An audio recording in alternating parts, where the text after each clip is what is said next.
Hi there, I had a request about changing colors, how to change colors. So I'm just gonna go show you that really quickly. So I'm working with this dark blue. Let's say I wanna change it out to this white. Now I'm going to finish the row. This is the next stitch that I'm on, so I'm gonna take that one off, do the knit stitch, go through, pull a new loop, drop that back on the peg.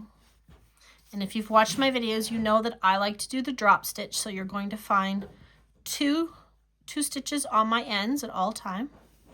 Let's pull both of those off, knit them together, drop the new one back onto the peg. Now,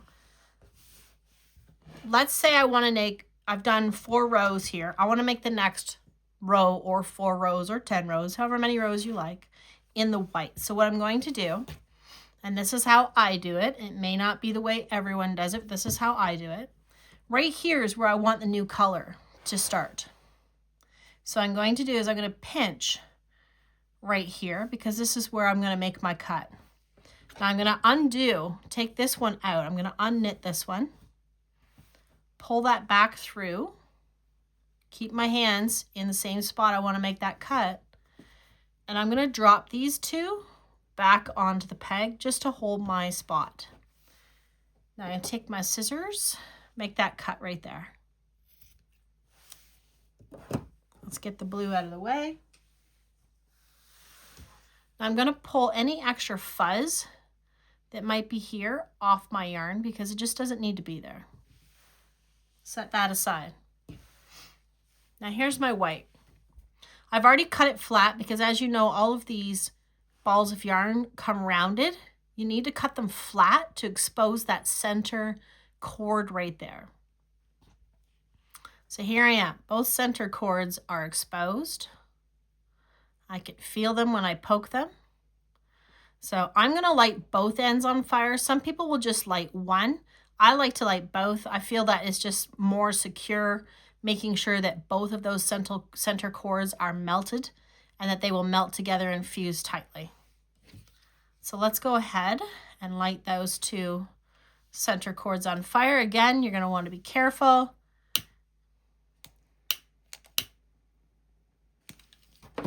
Here we go. Put those 2 together to extinguish the fire.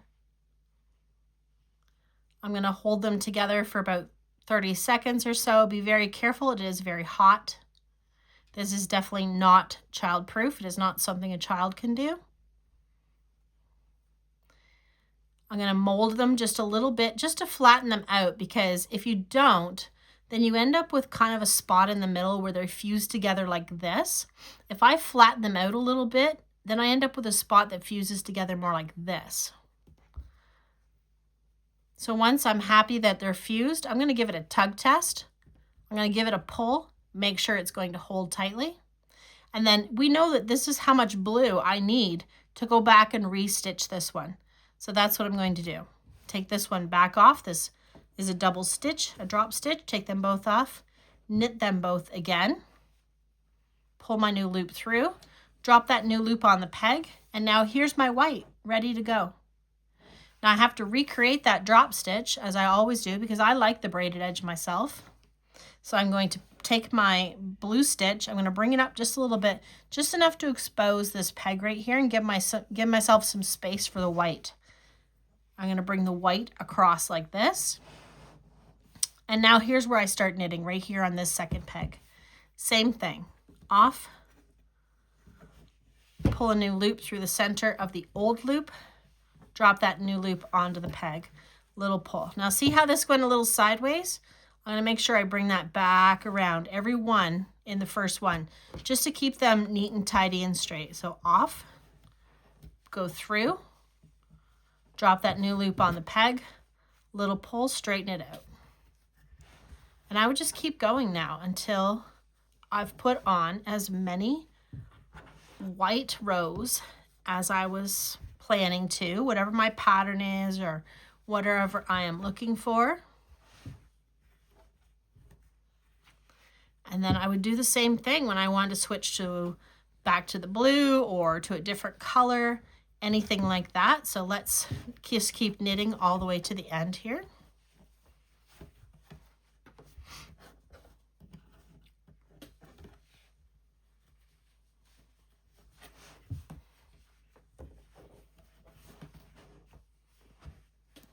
myself a little bit more yarn.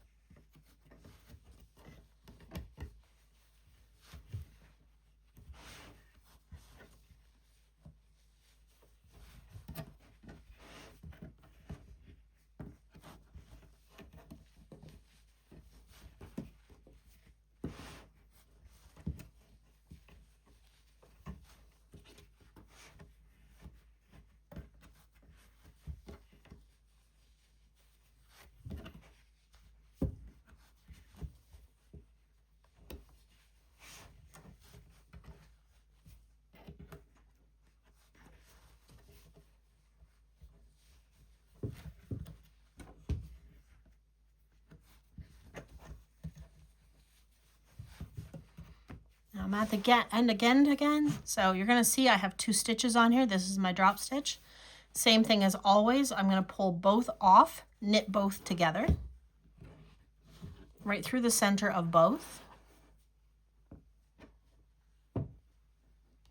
and drop that new one onto the peg. Give it a little pull. Take my yarn, I'm gonna move my yarn back to the left because I like to work towards my yarn. And again, recreate that drop stitch. So let's move this old stitch up just a little bit, bring the new yarn across the bottom and start knitting here. So that is how we change colors. It is that easy. I know it could be a little scary at first because my gosh, we're playing with fire. But as long as you're adults and you're doing it safely, you should be okay to do this. If you don't like that, if you're like, nope, can't do it, I have no interest in playing with fire, what I would suggest then is to take both colors and trim off all this fuzz right down to the cord on both pieces. And then leave yourself maybe about this much cord with no fuzz, as little fuzz as possible.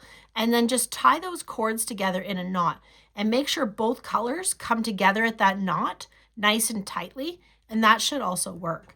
Just make sure you tie a good knot there. Also a good way to get children to do it if they want to do this on their own. Teach them to trim off all that fuzz and tie a nice tight knot, all right? Okay, so that is how we change colors.